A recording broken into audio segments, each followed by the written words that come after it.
Bonjour et bienvenue sur Arméno Lobby, l'émission qui s'intéresse à la politique et aux médias. Aujourd'hui, nous allons faire quelque chose d'un peu différent. Pour ceux qui connaissent bien cette émission, ils savent que nous avons parlé souvent et à de nombreuses reprises à des experts, à des acteurs impliqués dans les problèmes affectant les Arméniens. Certains étaient des décideurs, belges ou européens, d'autres étaient des responsables dans la diaspora arménienne, d'autres encore étaient des responsables en Arménie ou liés au gouvernement arménien. Nous avons aussi parlé à quelques experts extérieurs, mais tous étaient spécialistes de l'Arménie ou de la diaspora. Aujourd'hui, rien de tout cela. On va s'intéresser à la deuxième partie du nom de l'émission, le lobby d'Arméno Lobby. Parce que se faire entendre, ce n'est pas seulement connaître son sujet, et ceux qui nous entendent au sein des institutions ne jouent pas tous le même rôle. Les institutions politiques, c'est parfois compliqué et c'est même parfois confus. C'est pour cela qu'il y a des lobbyistes. Le lobbying, c'est une discipline, un art si vous préférez, une discipline qui a de nombreuses facettes. Elle joue un rôle bien particulier. C'est d'abord ça que nous allons examiner aujourd'hui, explorer à quoi ça sert le lobbying, qui le fait et comment, et comme dans toutes les autres disciplines, on trouve parmi les lobbyistes différents styles, différentes manières de pratiquer. Nous allons donc voir un peu toutes ces choses. Et pour nous aider à les explorer, j'ai invité aujourd'hui Sophie Jacobs.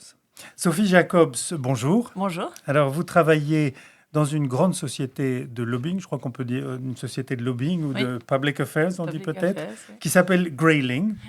Vous y êtes responsable de la division santé, alimentation, agriculture. J'ai traduit en français, c'est Health et Agri-Food en anglais. Vous y êtes depuis quelques années, depuis 2021, mais vous avez derrière vous une longue carrière de consultante en affaires européennes. Et dans une vie antérieure, vous avez été diplomate. Vous avez travaillé pour le gouvernement belge, je crois. Oui, j'ai fait mon stage au sein de la représentation permanente de la Belgique auprès de l'Union européenne. Et avant ça, en effet, au sein du ministère belge des Affaires étrangères, dans la DG Affaires européennes. Donc vraiment avec une spécialité toujours sur les affaires européennes. Voilà, et toujours dans les institutions publiques. Oui. Et en plus de ça, vous êtes docteur en sciences politiques, c'est ça, à Louvain? Oui. Oui. Et vous avez étudié l'histoire aussi. Oui. Et les affaires européennes. Oui. Voilà, comme ça on est complet, j'espère. Oui. Donc doctorante en affaires européennes, j'ai pas encore fini mon doctorat, donc c'est encore doctorant. Vous êtes doctorante. Et donc voilà, pour être précis.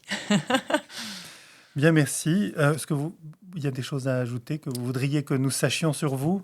Non, je suis donc je travaille dans ce qu'on appelle la European Bubble, donc la bulle européenne à Bruxelles depuis plus de 15 ans maintenant, en étant, comme vous l'avez dit, dans différents bureaux d'affaires européennes où on fait ce qu'on appelle du conseil en affaires européennes et aussi du lobby.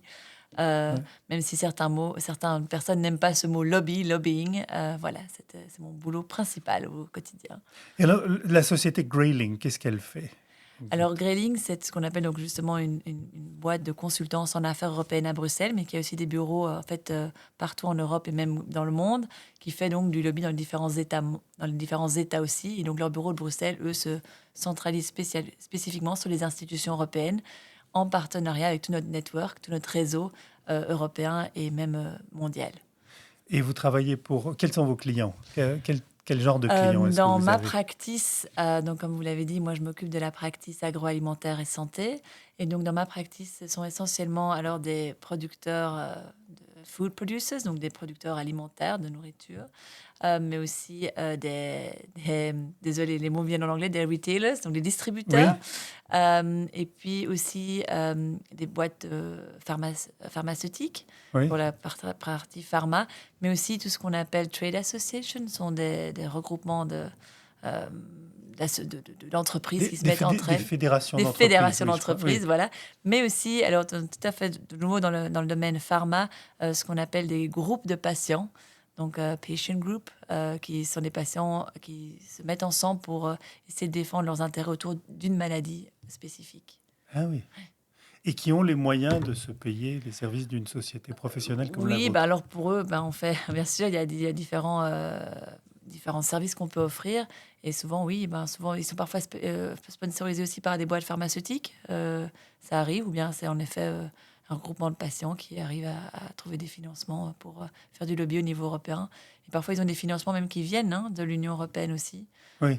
Et donc, voilà, qui leur permettent de se regrouper, de s'organiser pour essayer de faire entendre leur voix au niveau des institutions européennes et au niveau des institutions nationales. Donc, d'une certaine manière, si on veut un peu catégoriser d'une manière différente vos clients, vous avez d'une part les grandes entreprises, qu'elles soient pharmaceutiques, agroalimentaires ou la distribution. Tout à fait. Je suppose que vous avez aussi des sociétés qui produisent, je ne sais pas moi, produisent des yaourts, tout ce qu'on trouve au supermarché, ou même du non-alimentaire, vous disiez. Tout à fait. D'autre part, les fédérations professionnelles, donc ce seraient des plus petites entreprises, mais qui sont réunies à l'intérieur d'une sorte de syndicat. Parfois, les grandes entreprises sont aussi membres de ces fédérations d'entreprises. Voilà. Et puis alors, les groupes de patients, qui sont des espèces d'ONG, en fait. Oui, ça c'est plus des ONG, mais qui sont parfois soutenus aussi par les entreprises. Donc, voilà, ça dépend quels sont les groupes de patients ou les ONG dont on parle. Bon, et alors, donc, pour tous ces gens-là, que ce soit les grosses sociétés ou les petits patients, vous faites du lobbying. Expliquez-nous ce que c'est que le lobbying. Et vous travaillez, on le dit d'emblée, principalement avec les institutions européennes. Oui.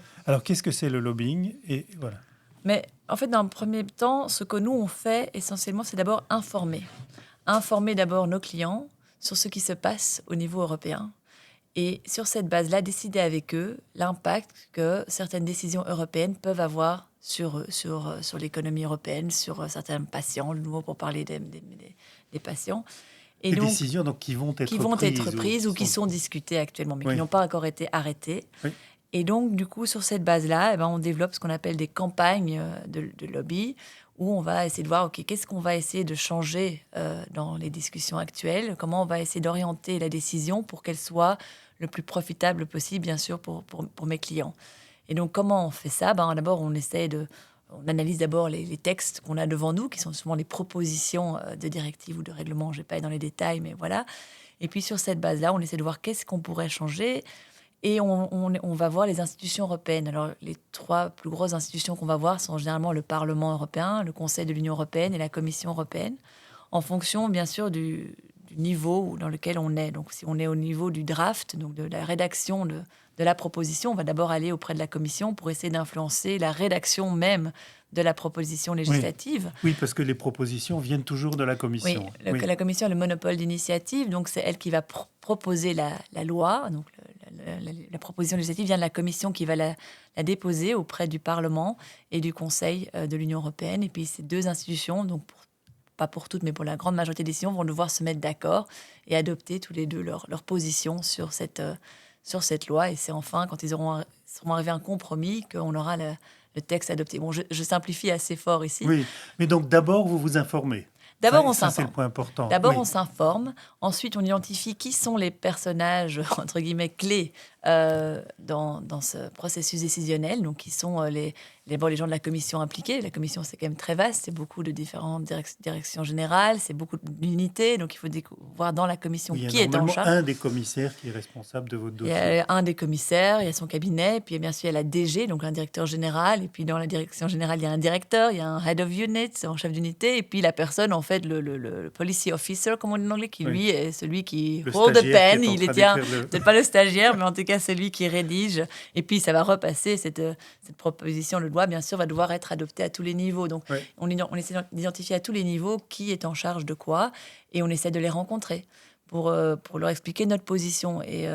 Et donc, on fait ça de manière très transparente. C'est ça qu'il faut bien clarifier aussi. Le lobby a souvent mauvaise presse, mais en fait, quand moi, je vais rencontrer quelqu'un à la commission, et puis on parlera du Parlement ou du Conseil plus tard, j'y vais en tant que Sophie Jacobs, représentant et je dévoile toujours le nom de mon client. Oui. Donc, ils savent très bien si je viens de les voir au nom d'un producteur alimentaire, ou si je viens les voir au nom d'une firme pharmaceutique, ou si je viens les voir au nom d'une ONG ou d'un représentant de patients, etc. Donc, tout ça est toujours de manière la plus transparente possible. On a un code de conduite qu'on signe en tant que lobbyiste et où on promet de toujours discloser en toute transparence pour qui on fait du lobby. Donc, l'idée, c'est d'aller les rencontrer, de leur expliquer pourquoi cette décision peut avoir un impact négatif ou positif. Parfois, on est très, très en faveur. Et donc voilà, ils ont notre point de vue, et puis sur cette base-là, ils vont pas avoir que le nôtre. On va pas être les seuls à les lobbyer, comme on dit. Il va y avoir justement les ONG, les différents acteurs. Nous, on appelle ça en anglais les stakeholders, donc toutes les parties prenantes qui vont venir en général les voir. Et puis c'est à eux, avec leur esprit critique, de prendre une décision, de se dire, OK, ça, je crois en effet que c'est quand même bien. Oui, ça va peut-être avoir un impact pour l'industrie agroalimentaire, mais quand même... l'impact que ça va avoir sur l'environnement est plus important, donc je vais prendre cette décision comme ci, comme ça. Donc, Enfin, ces gens-là sont des spécialistes. Ils ont aussi de la légitimité. C'est eux qui ont été nommés oui. ou élus pour prendre les décisions. Pourquoi est-ce qu'ils vous écouteraient, vous?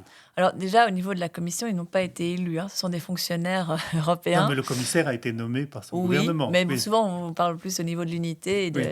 Et donc, souvent, en fait, on parle beaucoup des fonctionnaires européens à Bruxelles, en train de dire, il y a tellement de fonctionnaires européens. Mais en fait, pour toutes les décisions, pour tout ce qu'ils doivent produire comme législation, ils ne sont pas si nombreux.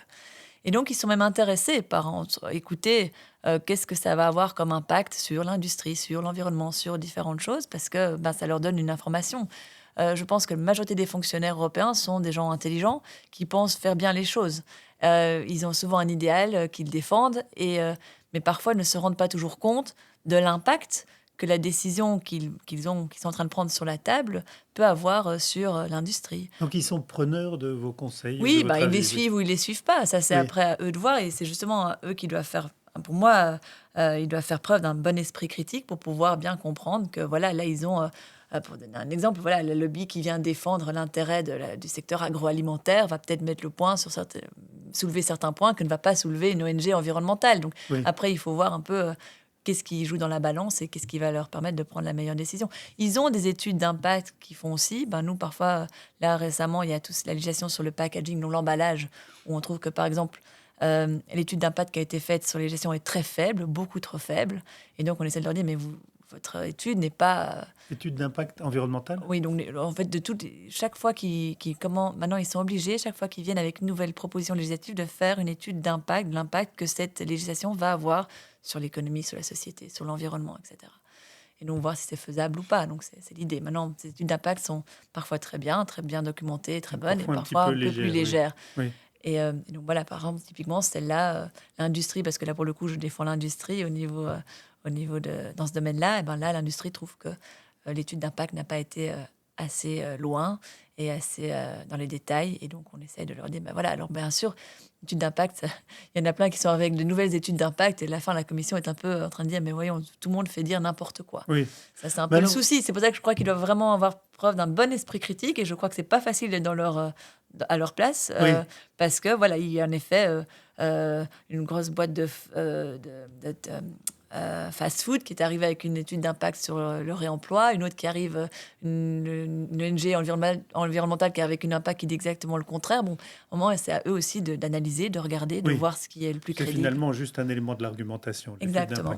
Mais alors, pour être plus concret, donc vous nous avez dit, la commission formule une proposition, ou se prépare même à formuler une proposition. Vous allez les voir et vous leur dites ce que vous en pensez ou ce que vous voudriez. Une législation, par exemple, sur les emballages. Je ne sais pas si vous pouvez nous parler de cet exemple. Je voudrais que vous nous donniez un exemple. Est-ce que vous pouvez nous parler de votre travail sur la législation sur les emballages? Donc, que veut la Commission? Qu'est-ce que vous voulez? Quelles sont les principales opinions que vous avez données par rapport à ça, les objections? Quels étaient les problèmes dans la législation? Dans quelle direction est-ce que vous voudriez que ça aille? Typiquement, donc, dans cette législation-là, alors juste clarifier une petite chose, le moment où la Commission décide de drafter, donc d'écrire une nouvelle législation, elle fait aussi une consultation publique. Donc, c'est intéressant de savoir qu'elle est même, elle, à la demande d'informations de la part d'un tout un chacun. Même un simple citoyen peut participer à la consultation publique. Donc ça, c'est déjà une première chose. Bon, après, sur cette base, ils font un texte de loi qui a été publié, en tout cas là, pour le packaging, pour l'emballage, il y a déjà un petit temps, en novembre 2022. Et donc, ils sont avec un texte. Et nous, on n'est pas hyper contents. Là, sur le coup, je fais du lobby pour, une entreprise, même plusieurs entreprises dans l'agroalimentaire. Et en fait, le problème de cette législation-là, c'est qu'il se base sur l'idée de réduire le packaging, ce qui est plutôt bien, c'est pas mal, et aussi d'essayer de minimiser tout ce qui est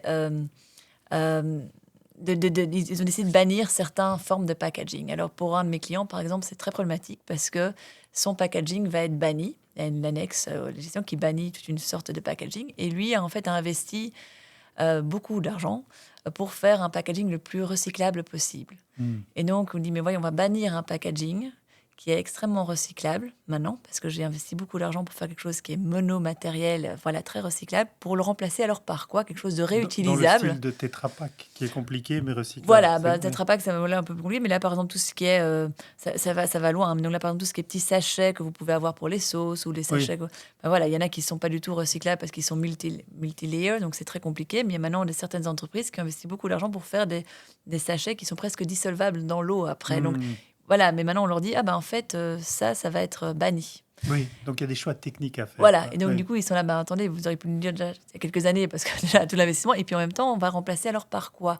Et ils veulent que ce soit remplacé par des packaging réutilisables. Oui, mais en fait, du coup, certains de mes clients me disent, voilà, en fait, le remplacer par des packaging réutilisables, quelque chose qui est tout à fait recyclable, ça a un coût environnemental aussi. Et est-ce que cela a été pris en compte par la Commission? Et donc, on comprend très bien l'idée de la Commission de dire on veut moins de packaging, moins d'emballage, parce que c'est des déchets. Mais d'un autre côté, en fait, les remplacer par quelque chose qui est réutilisable et qui va du coup devoir être lavé, donc avoir de l'eau, ou bien qui est plus lourd au transport, donc plus d'émissions de gaz, parfois n'est pas plus environnemental. Donc on entre dans des discussions et donc on est dans des discussions très techniques en train de dire, oui. écoutez, est-ce que c'est tellement plus vert d'aller vers du réutilisable que vers des packaging complètement recyclables?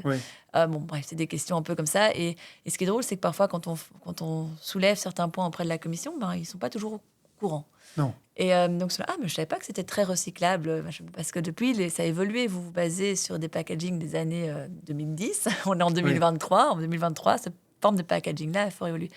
Et puis, il y a aussi tout ce qui est, alors dans le domaine agroalimentaire, l'emballage est très important pour la sécurité alimentaire. Donc, supprimer certains packaging, on fait comment?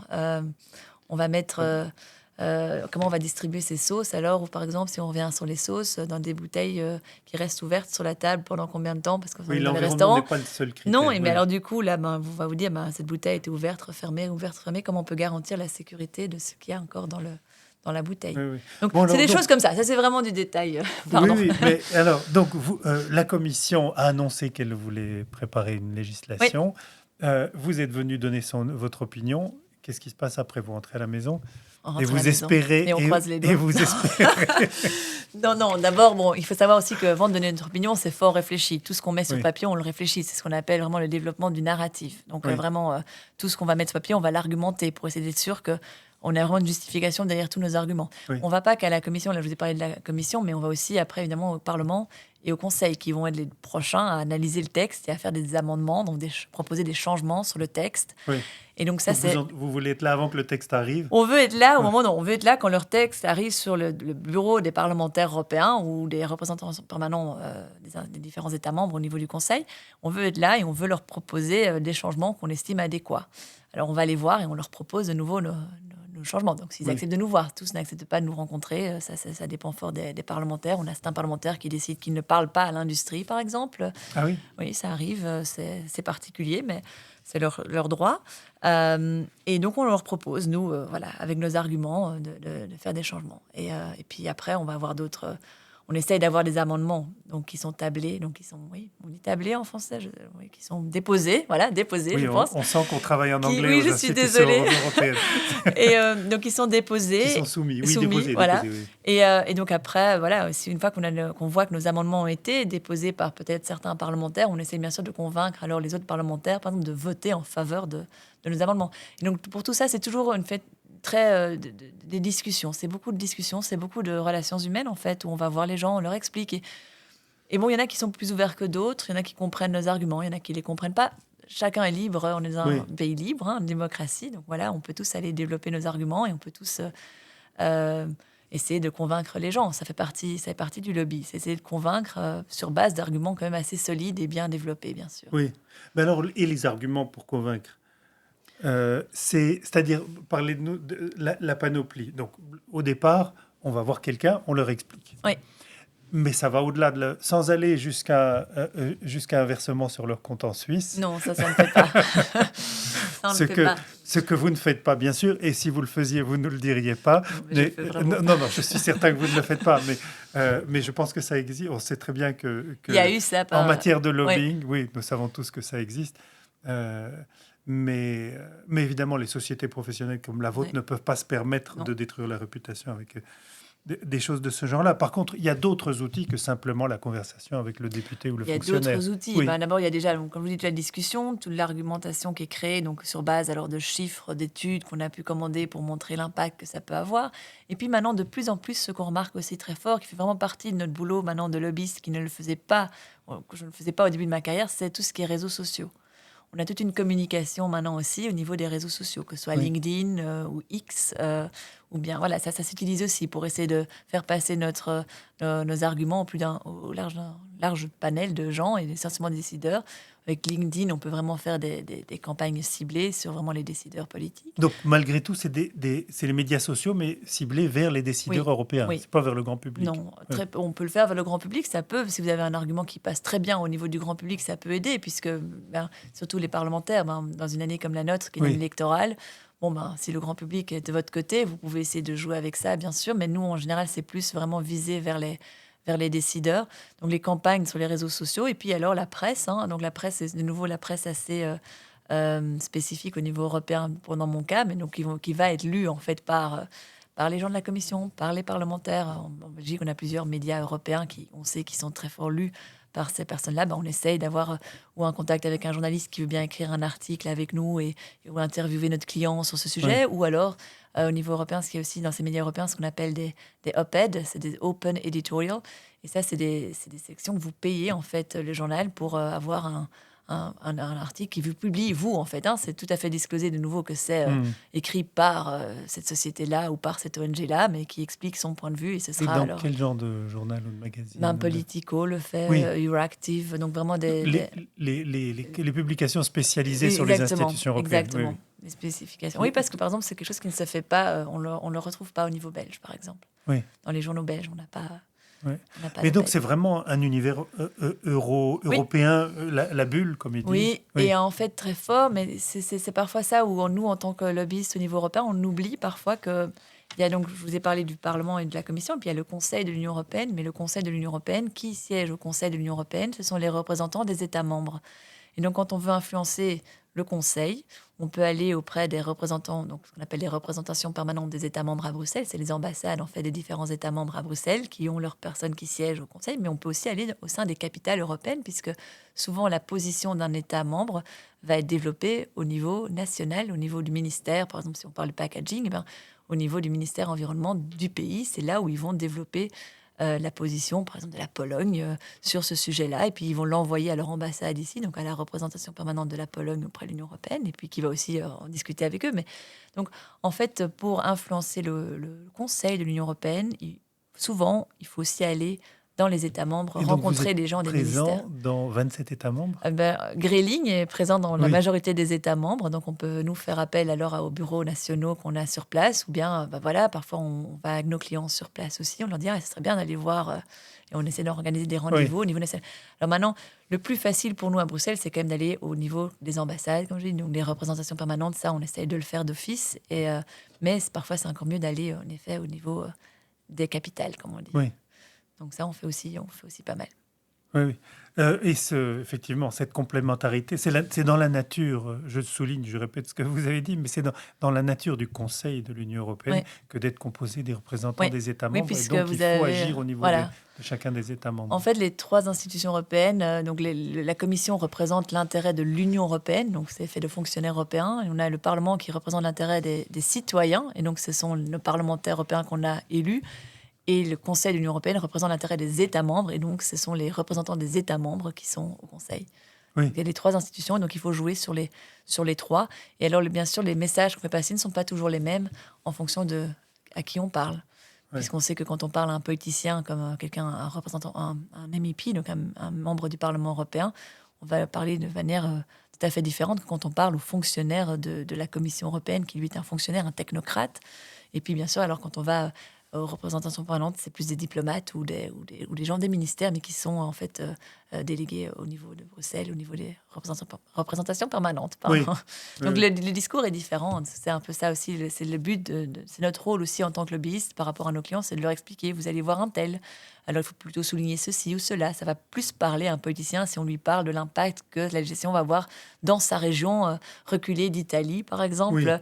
Oui. Mais ça, je vais pas aller dire ça aux gens de la Commission européenne. C'est pas le point le plus important. Alors, vous allez voir un tel, ça veut dire que vous envoyez vos clients parler aux Oui. politiques? Avec nous, souvent, oui. Oui. On va avec eux. Mais oui, c'est l'idée, c'est d'abord essayer d'avoir des rendez-vous avec les différentes personnes. Donc, comme je vous dis, d'abord, on fait ce qu'on appelle une cartographie. Si vous voulez, on identifie qui sont les personnes importantes à rencontrer. Et puis, on essaie d'aller les rencontrer, d'organiser des rendez-vous. Comme je vous dis, c'est avec certains, beaucoup de succès, d'autres pas du tout. Et puis, on essaie. C'est toujours mieux si la personne, notre client, est là que nous. On peut aller nous, juste en son nom, mais on essaie toujours d'avoir quand même le client avec nous parce que d'abord, il connaît beaucoup mieux son entreprise, son ONG que nous. Nous, on est plus le médiateur, j'allais dire, celui qui va permettre l'entretien et qui est là pour parfois les remettre un peu sur les rails quand on voit que la discussion s'égare ou bien pour soulever un point que le client a oublié de soulever et qui pour nous paraît essentiel. Donc, généralement, on le brief avant pour lui dire, voilà, ce qui est pas mal de souligner, c'est ça et ça, mais si tu as une bonne anecdote à raconter à ce sujet-là, n'hésite pas, ça parle, parce que c'est souvent une histoire. Ils ont la légitimité, exactement. Oui. Ils connaissent leur entreprise 10 000 fois mieux que moi. Donc, ils peuvent vraiment, parfois, la personne va dire quelque chose et directement, eux, ça va leur faire un tilt. Dire, mais vous savez, si on ferait ça et ça, c'est pas possible pour nous. Moi, je sais pas. Je suis pas dans leurs chaussures. J'essaie de m'y mettre en tant que conseiller pour eux. Mais ça reste quand même, moi, je suis l'expert dans ce qu'on appelle le decision-making process, mais pas l'expert dans leur entreprise. Oui, c'est ça. Et alors, donc, vous êtes responsable de Health and Agri-Foods. Oui. Donc, vous ne faites pas du tout les relations extérieures d'une manière générale. Mais ce qui nous a intéressé aussi à cette émission, c'est aussi le lobbying des États étrangers qui ont aussi recours à des sociétés comme la vôtre. Oui. J'ai vu d'ailleurs que Greylings a travaillé pour un projet qui n'a jamais été concrétisé, Nabucco, il y a des années, un projet de distribution d'hydrocarbures. Dans la région, dans la région du Caucase et de la mer Noire, mais Nabucco n'a jamais été concrétisé. Par contre, il y a eu beaucoup d'autres pipelines, plusieurs autres pipelines qui ont été construits depuis et qui ont impliqué d'autres cabinets, vos concurrents certainement. Et alors, pourquoi est-ce qu'un État étranger aurait besoin de lobbyistes auprès des institutions européennes? Bon, pour le Nabucco, ça, moi, j'ai jamais travaillé dessus, donc je ne sais pas vous dire ce qu'ils ont dû faire. Laissons de côté Nabucco. Mais donc voilà, mais non, certains États font appel en effet à des cabinets de conseil. Là, pour le moment, nous, on n'en a pas, mais ça peut parfois arriver. Mais c'est plus de nouveau parce que les institutions européennes, c'est complexe. Soyons bien réalistes, c'est très complexe, surtout pour quelqu'un qui n'a jamais été, qui n'est pas grandi dans l'Union européenne, qui ne comprend pas toujours bien le système. Et donc avoir un bureau de conseil qui peut leur expliquer d'abord qui aller voir, qui il faut rencontrer, parce que voilà, ils ne le savent pas eux-mêmes. Et donc c'est souvent pour ça qu'ils font appel au bureau de conseil. Et en matière de politique étrangère, c'est un sujet en plus très délicat parce que c'est un sujet qui est encore en grande partie aux mains des États membres, donc des capitales, comme on disait, et où il y a une coopération au niveau de l'Union européenne, mais qui ne peut pas se faire sans l'accord de tous les États membres. Donc, il faut l'unanimité. Voilà, il faut l'unanimité. Donc, c'est parfois très complexe. Et alors, ils font appel, ils essaient d'avoir le soutien, alors parfois du Parlement européen aussi, qui peut aussi faire des résolutions qui demandent alors d'agir. Mais pour avoir vraiment une action concrète, il faudra l'unanimité auprès du Conseil de l'Union européenne. Mais voilà, certains pays aiment bien aller faire appel aux parlementaires pour essayer d'abord d'obtenir leur soutien dans certains sujets qui sont discutés. Alors, il y a tout ce qui est vraiment politique étrangère et puis il y a tout ce qui est règlement commercial. Et ça aussi, c'est un point important. Et là, par contre, c'est une compétence de l'Union européenne. Et donc, bien sûr que là, règlement commercial, c'est-à-dire les négociations commerciales entre l'Union européenne et les pays tiers. Et les pays tiers, oui. Comme on a parlé beaucoup du Mercosur ces derniers temps, voilà, ça c'est une compétence de l'Union européenne. Donc ça, c'est vraiment à base de la Commission qui propose. Et puis voilà, donc ça va au Parlement. Mais donc ça, c'est une compétence exclusive, en effet, de la Commission, et donc, de l'Union européenne. Oui. Et donc, du coup, là-dessus, bien sûr que certains États membres qui aimeraient peut-être avoir des bons accords essayent de faire du lobby auprès des institutions pour avoir un accord. Maintenant, de nouveau, si tout est fait de manière la plus transparente possible, en développant bien qui est-ce que vous qui est-ce que vous représentez. Je trouve que en anglais, on dit c'est fair, Oui. c'est honnête. Maintenant, tout ce qui est corruption, ça, bien sûr, ça ne va pas. Et ça, Oui. c'est plus du lobby. Pour moi, Oui, c'est bien de la sûr. corruption. Mais oui, ou bien, nous, on a quand même parfois, on a quand même un État qui fait appel à nous, mais là, c'est plus pour de l'information. Ils veulent essayer de comprendre comment ça fonctionne, voilà, on a organisé pour eux un dîner avec des parlementaires européens lors d'une session de Strasbourg juste d'abord pour discuter des différents sujets qui interpellaient ce pays. Et donc, c'était de façon tout à fait transparente. Nous, c'était avec l'ambassadeur de cet État membre, non, c'est pas un État membre, un État extérieur, justement, Oui. auprès de l'Union européenne, qui était venu à Strasbourg et avait invité certains parlementaires pour discuter de voilà, comment est-ce qu'il estime que son pays pourrait mieux collaborer avec l'Union européenne. Et puis voilà, c'est une discussion ouverte. Ça ne mène pas spécialement à Donc, quelque chose de concret, mais c'est une sorte de plus... lobbying soft, Voilà, plus c'est pour plus pour entretenir les exactement relations. pour entretenir les relations, ça se fait beaucoup. Et puis pourtant, il n'y a pas de sujet vraiment spécifique pour cet État pour le moment sur la table, mais c'est plus voilà. Et puis ils essaient de comprendre. Il y a beaucoup d'États membres qui essaient aussi de comprendre ce qui se passe au niveau européen, surtout dans les réglementations environnementales, parce qu'on remarque que les législations européennes au niveau environnemental font souvent boule de neige. Et donc du coup, quand ça passe au niveau européen, ben souvent ça va être répliqué dans d'autres États tiers. Et donc, ça intéresse très fort, du coup, aussi, de voir ce qu'il se passe ici. Et parfois aussi, déjà, d'influencer un peu ce qui se passe ici pour éviter que ça arrive dans leur pays. Ou, au contraire, Oui, pour oui. que ça arrive dans leur pays. Ça peut être dans les deux sens aussi. Oui, oui, oui. L'Union européenne sert d'exemple pour pas mal d'autres de pays tiers en matière, par exemple, de législation environnementale, typiquement. Donc, voilà. Ouais.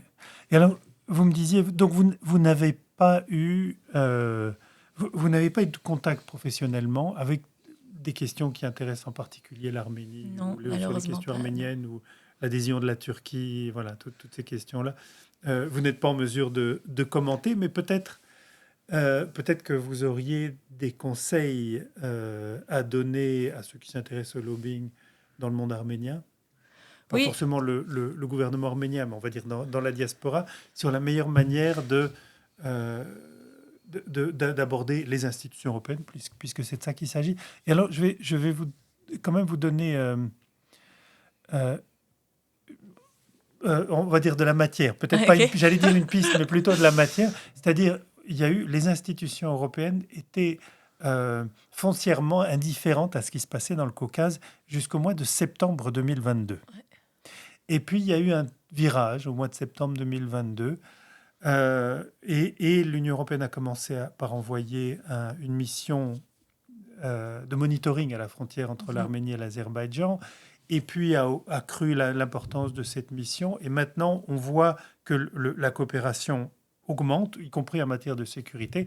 Et maintenant, la France a une coopération militaire avec l'Arménie, ce qui n'était jamais arrivé avant. Alors, on peut comprendre que dans une certaine mesure, c'est l'Arménie qui a sollicité peut-être davantage que dans le passé une relation étroite avec l'Union européenne. Mais je crois que véritablement, l'Union européenne a changé. Et pour tout le monde, c'est un petit peu un mystère. Chacun a son interprétation, bien sûr. Comment se produit un tournant de ce type-là et aussi brutal? Ouf, ça c'est une bonne question. Bon, les tournants peuvent être liés à différentes choses. D'abord, là dans ce cas-ci, ce ne sera pas le cas puisque vous me dites que c'est 2020, non 22. Donc, Oui, 2022. bon, 6 mois après le début de la guerre en Ukraine, par ouais. exemple. Mais Ça peut quand même jouer aussi. oui, Hein, on est bien d'accord. Donc il y a parfois des situations géopolitiques qui vont entraîner des changements de décision ou des changements de perception. Il peut aussi y avoir des changements de personnes, bien sûr. Donc par exemple, maintenant, on est dans une année électorale cette année. Il va y avoir un nouveau Parlement européen. Il va y avoir une nouvelle Commission européenne à partir du mois de novembre. Donc, les personnes font aussi... Il ne faut pas oublier, les personnes peuvent aussi jouer. Si vous avez quelqu'un qui est plus sensible à la cause, à Manienne qui est nommé commissaire aux affaires étrangères, par exemple, bon, ça oui, pourrait... maintenant, il y a aussi, à mon avis, un lobby assez important qui vient parfois aussi des États membres. On sait qu'on en avait discuté déjà, mais on sait que la France est plus sensible à la question arménienne que d'autres États membres. La France joue quand même un rôle assez important au sein de l'Union européenne et du Conseil de l'Union européenne. Donc, est-ce qu'elle a mis plus est-ce qu'elle a plus poussé cette fois-ci pour avoir une position de l'Union européenne à ce sujet c'est difficile à voir. Il y a aussi toute la question maintenant en 2023, la plus du Haut-Karabakh. Il y a aussi maintenant, en septembre, ils ont alloué encore plus d'aide humanitaire. parce que c'est un sujet qui a tout à coup aussi sensibilisé la population européenne, je pense. On en a parlé dans les médias, donc ça sensibilise la population, et du coup, les dignitaires européens se disent qu'ils doivent faire quelque chose, que les Européens se sentent concernés. Tant que ça passe, entre guillemets, personne n'en parle et que personne ne le voit, l'Union européenne ne va peut-être pas bouger spécialement. Donc n'oublions pas qu'il y a d'abord cette question aussi de parlementaires européens qui sont des politiciens, donc il n'y a rien à faire, il y a toujours cette question de cette, comment on dit, c'est maintenant Mais ça a émergé dans les médias cette année, en 2023, en on est 2023, d'accord. C'est-à-dire un an après ce virage. Oui. C'est d'abord les institutions D'abord qui les institutions qui ont bougé. changé de position. Oui. C'est difficile de voir, j'étais pas dedans, donc je ne sais pas vous dire ce qui a changé. Par contre, ce que je pourrais vous dire, c'est ce qui est très important si vous voulez avoir un impact auprès des institutions européennes, c'est quand même relier ce message, en effet, auprès de certains États membres plus sensibles qui vont pousser votre position, parce que nous, on parle de politique étrangère, ce qui arrive directement auprès des États membres, mais aussi auprès de certains parlementaires qui pourraient être plus sensibles et mettre et déposer. Ce qu'ils peuvent faire, c'est déposer une résolution qui peut être votée au Parlement européen. Donc, différentes choses qu'il y a moyen de mettre en place. Pour ça, il faut avoir un message assez uni et qui pousse dans la même direction. Par exemple, on parlait, vous disiez, voilà, est-ce que c'est l'Arménie, est-ce que c'est les Arméniens de Belgique, ou c'est toujours un peu compliqué. Oui. Mais en effet, s'il y a j'allais dire une cohérence dans le message qui pousse dans la même direction, ça peut faire bouger les choses. Vous parlez de cohérence du message. Oui. Donc, ce que je n'allais pas du tout vous proposer que c'était les Arméniens de Belgique qui avaient fait bouger la Commission européenne. J'aurais aimé, mais ça n'est pas parmi ma liste des explications plausibles. Mais je vais vous en proposer une. Oui. Qu'en réalité, la stratégie de l'Azerbaïdjan, donc la stratégie des Arméniens, a toujours été, c'est une stratégie un peu, une stratégie sans stratégie, ça a été de présenter l'Arménie comme un État en danger, et les Arméniens du Karabakh comme une population en danger. Et la stratégie qui venait de l'autre côté, principalement d'Azerbaïdjan, mais aussi de Turquie, puisqu'il y a ce clivage désormais bien ancré, était de présenter un contre-message, donc un narratif inverse, comme quoi l'Arménie est l'agresseur de l'Azerbaïdjan, occupe l'Azerbaïdjan, comme quoi les Arméniens sont des racistes, des fascistes, étaient des alliés des nazis pendant la Deuxième Guerre mondiale. Il y a toutes sortes de messages qui circulent. Et alors, donc vous avez une contre-information, une désinformation très efficacement organisée, qui ne se préoccupe pas particulièrement de cohérence, mais qui réussit parce qu'il y a de la tactique là-dedans quand même, et parce qu'il y a beaucoup de moyens, qui réussissait à neutraliser le message arménien, au sens où, en Occident, on se dit mais comme c'est compliqué tout ça, qui a tort et qui a raison, allez savoir. Et donc, on devait donner à tout le monde le bénéfice du doute ou à personne, et ça a paralysé les Occidentaux. Ça les a paralysés dans la mesure où ils n'avaient par ailleurs pas d'intérêt majeur, où ils ne pensaient pas avoir d'intérêt majeur, en tout cas du côté arménien. Et puis, à partir de septembre 2022, l'Azerbaïdjan a en fait attaqué l'Arménie à ce moment-là, alors que dans le passé, l'argumentaire, c'était l'intégrité territoriale. Donc, une fois que l'intégrité territoriale de chacun sera restaurée, tout ira bien. Dès lors qu'ils ont attaqué l'Arménie, ils ont démoli leur propre argumentaire et leur propre crédibilité. Et me semble-t-il, en tout cas au niveau des narratifs, c'est l'explication la plus plausible.